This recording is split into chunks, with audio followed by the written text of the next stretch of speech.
तालिबात अस्सलाम वालेकुम। हम अपने सबक का आगाज़ अल्लाह के पाक नाम से करेंगे जो बहुत मेहरबान और नहायत से ज़्यादा रहम वाला है।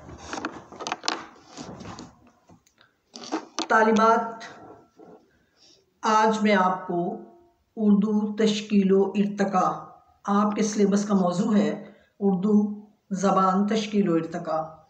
तो उर्दू ज़बान के बारे में आपको तफसील से बताऊंगी। मैं उम्मीद करती हूँ कि आप अपनी नोटबुक और कलम लेकर बैठी होंगी और ख़ास नुक्ते आप नोट करती जाएंगी और उसके बाद आप सारे लेक्चर को लिख कर याद करेंगी, उसे देखेंगी, पढ़ेंगी, अच्छी तरह सुनेंगी तो यकीनन लेक्चर जो है वो तैयार हो जाएगा। तो हम इब्तदा करते हैं उर्दू ज़बान की। इब्तदा तश्कील व इर्तका। तालिबात, उर्दू ज़बान की इब्तदा के बारे में हम कोई तारीख़ मुकर्रर नहीं कर सकते, इसलिए कि ज़बानें अचानक वजूद में नहीं आती।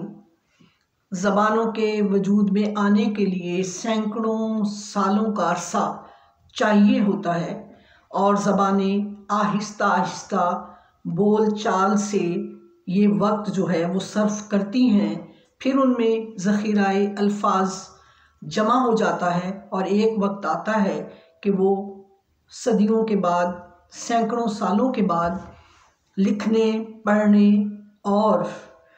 पढ़ने के बाकी काम करने के काबिल होती हैं, तब जाकर कोई ज़बान बनती है।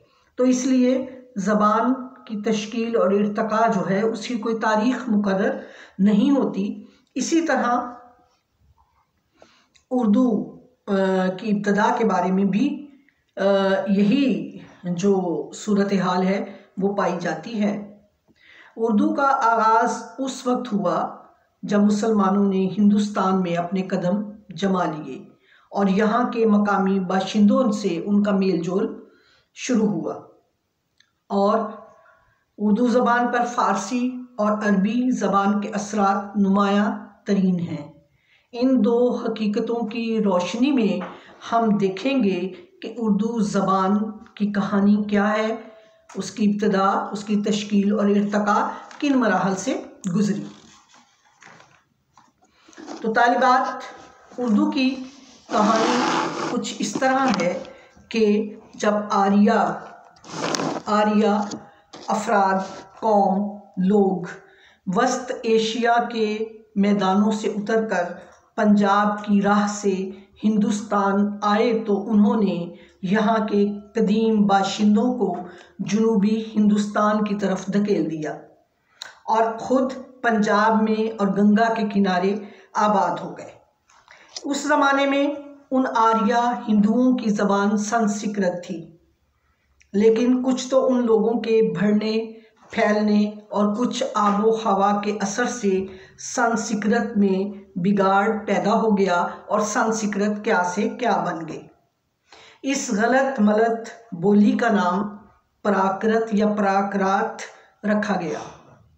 1500 साल तक ये लोग प्राक्रात बोलते रहे, लेकिन जब राजा बकरमा जीत गद्दी पर बैठा तो उसने संस्कृत ज़बान को, जो देवताओं की ज़बान समझी जाती थी, फिर से ज़िंदा करना चाहा।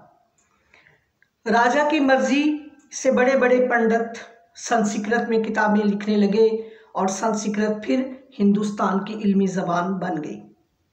लेकिन दरबार के अमीरज़ादे और वज़ीर, पढ़े लिखे आदमी संस्कृत बोलने लगे, मगर आवाम अब भी प्राकृत ही बोलते रहे।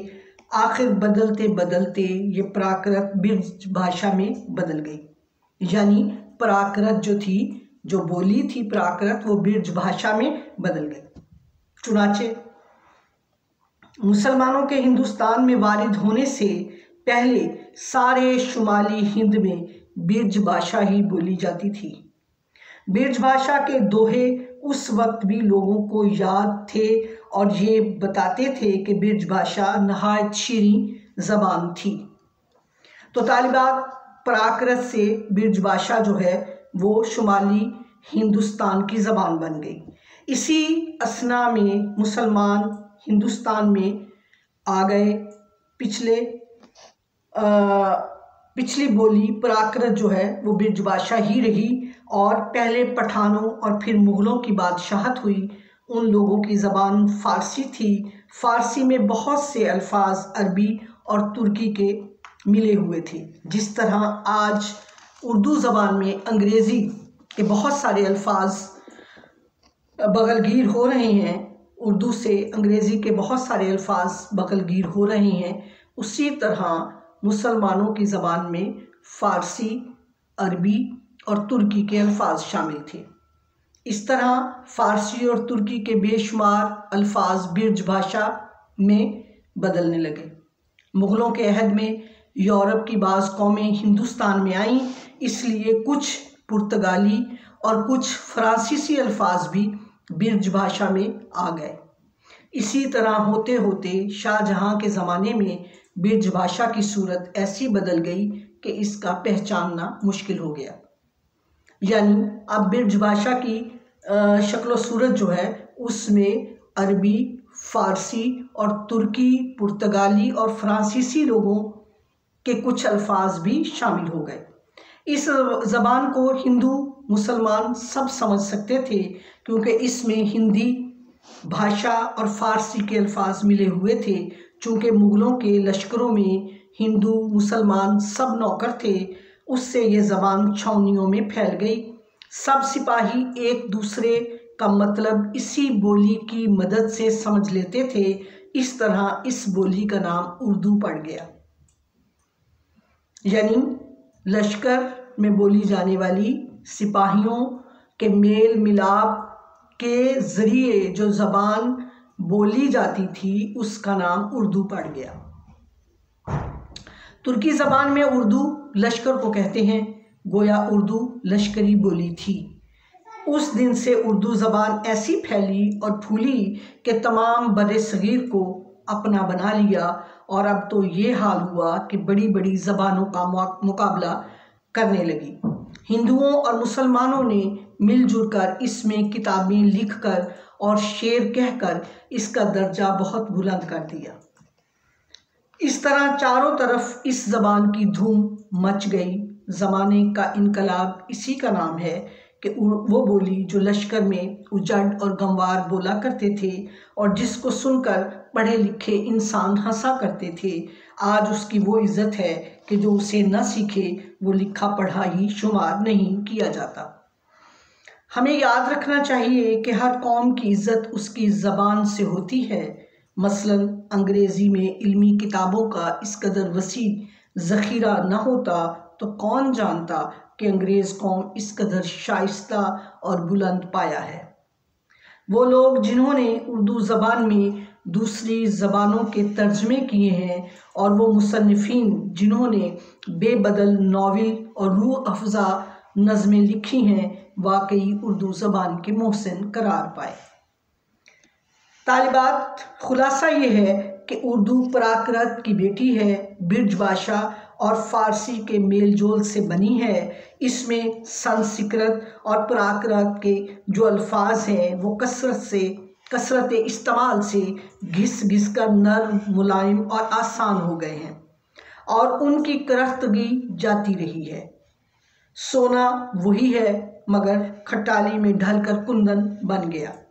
तलफ़ुज़ और लहजे की नामानूसियत मानूसियत में बदल गई। इन अल्फाज का बोलना अब आसान हो गया है, और उर्दू ज़बान इसीलिए आम लोगों की पसंद की ज़बान बन गई कि हिंदी और फ़ारसी की आमेज़िश ने इसमें ख़ास दिलचस्पी और दिलकशी पैदा कर दी। हिंदी अल्फाज की बदौलत ये दिलनशी है, और फ़ारसी अल्फाज के बलबूते पर ये पुरशिको है, यानी शान और शौकत वाली है।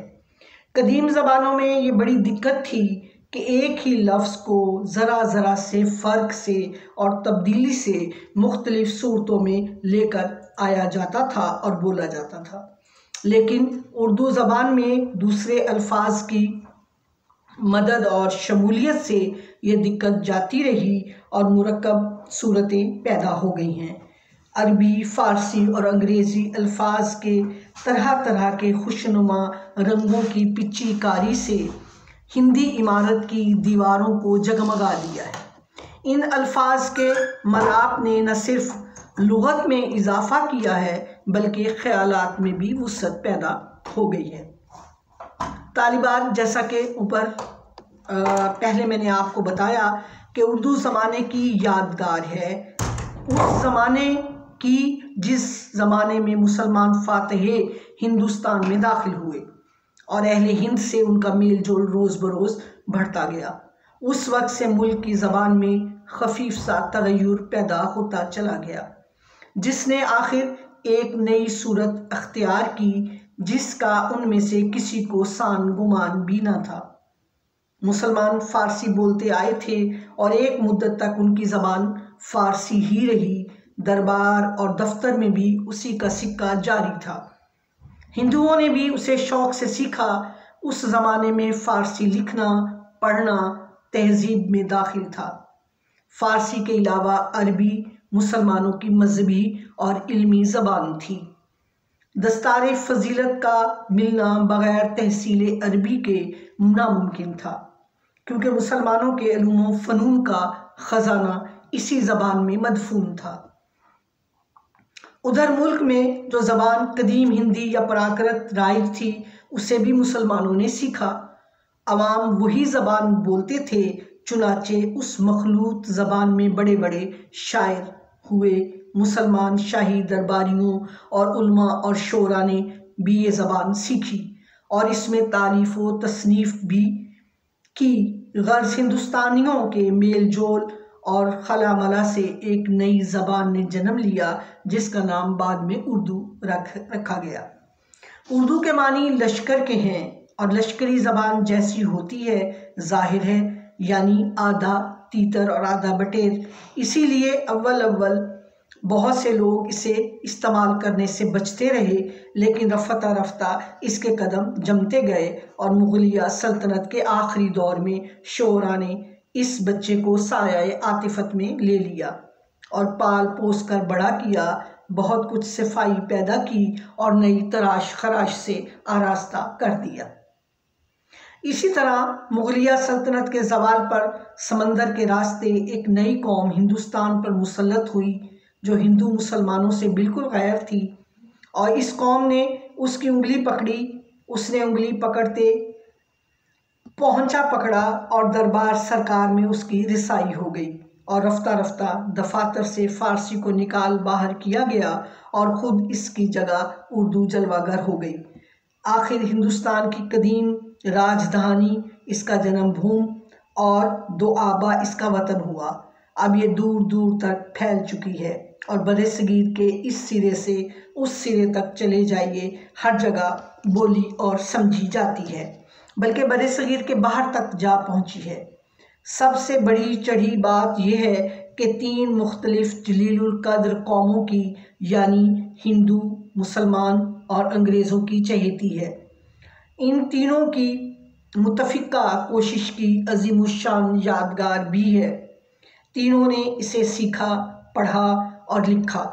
तीनों ने इसकी तरक्की में मकदूर भर कोशिश की और अब तीनों की बदौलत उस रुतबे को पहुंची कि दुनिया की जदीद ज़बानों में शुमार की जाती है और दुनिया की जदीद ज़बानें इसे अपने अंदर शामिल करने में फ़ख्र महसूस करती हैं।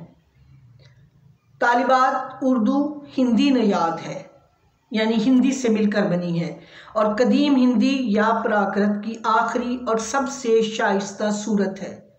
बिरज भाषा और फ़ारसी के मेल जोल से निकली है।